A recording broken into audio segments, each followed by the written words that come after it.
Sejarah Budi Utomo. Budi Utomo merupakan organisasi pemuda yang didirikan oleh Dr. Sutomo dan siswa Stovia yaitu Gunawan Mangunkusumo dan Suraji pada tanggal 20 Mei 1908. Pendirian organisasi ini diperkasai oleh Dr. Wahidin Sudirohusodo. Organisasi ini bersifat sosial, ekonomi, budaya, dan pendidikan, tetapi bukan politik. Pendirian organisasi ini menjadi awal sebuah gerakan kemerdekaan Indonesia. Walaupun demikian, pada awalnya organisasi ini hanya ditujukan untuk orang-orang berpendidikan di Jawa dan Madura atau para kaum cendekiawan. Selanjutnya, latar belakang dirinya Budi Utomo. Awal mula pembentukan Budi Utomo datang dari Dr. Wahidin Sudirohusodo yang merupakan seorang dokter Jawa yang berasal dari Surakarta. Ia menginginkan adanya para pekerja yang berpendidikan, tapi pada umumnya para pemuda pada saat itu tidak mampu menghidupi dirinya sendiri. Pada tahun 1908, Dr. Wahidin Sudirohusodo mengunjungi para murid-murid dari Dr. Sutomo di Stovia.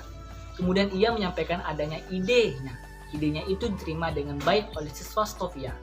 Secara kebetulan, siswa Stovia juga membutuhkan suatu tempat untuk mengakomodasikan semua aktivitas dan kehidupan budaya mereka secara umum. Selanjutnya adalah tujuan dari Budi Utomo. Tujuan Budi Utomo adalah untuk mencapai kemajuan yang harmonis bagi orang-orang Jawa dan Madura. Adapun struktur organisasi Budi Utomo kita bisa lihat pada gambar yang saya akan tampilkan. Selanjutnya ialah Kongres Budi Utomo.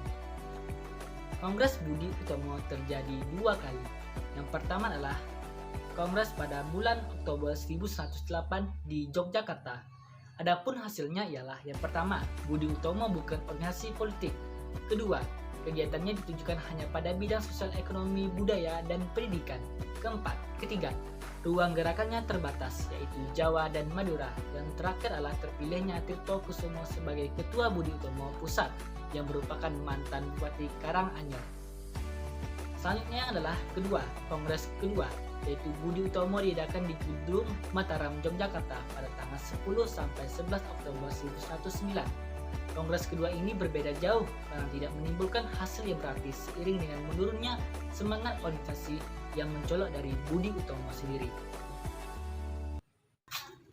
Selanjutnya adalah bangkitnya Budi Utomo. Budi Utomo kembali bangkit pada masa Perang Dunia Pertama pada tahun 1114. Kemungkinan adanya intervensi asing menyebabkan Budi Utomo menggagas kegiatan wajib militer bagi bangsa pribumi. Pada misi tersebut, Wakil Budi Utomo berhasil mengadakan pendekatan dengan pihak Belanda. Dalam hal pembentukan Dewan Rakyat yang ada pada saat itu dibahas dalam Dewan Perwakilan Rakyat Belanda.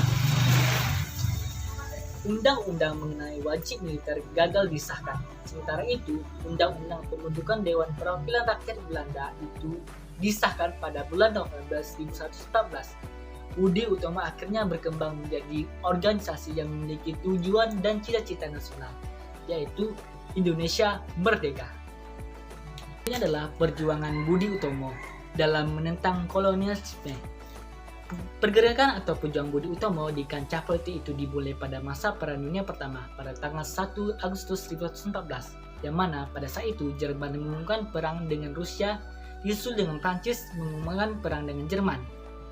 Bersama dengan itu, Budi Utomo melakukan gerakan di bidang politiknya, yang diantaranya adalah pertama, melancarkan isu politik bahwa mempertahankan diri sendiri itu lebih baik daripada bangsa lain. Kedua, menetapkan adanya wajib militer bagi pribumi. Ketiga, mengirimkan Komite Hindia Welbe ke Belanda. Keempat, membentuk Komite Nasional. Selanjutnya adalah berakhirnya Budi Utomo. Setelah bangkit kembali, Budi Utomo terpaksa kehilangan kewibawaan dan semangatnya setelah berbagai kebijakan politik yang dilakukan oleh pemerintah kolonial Belanda.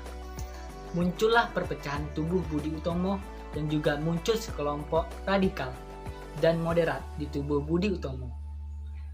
Budi Utomo kurang mendapatkan dukungan dari masyarakat Indonesia karena keberadaannya di arena politik tidak terlalu penting organisasi ini. Maka organisasi ini resmi dibubarkan pada tahun 1935.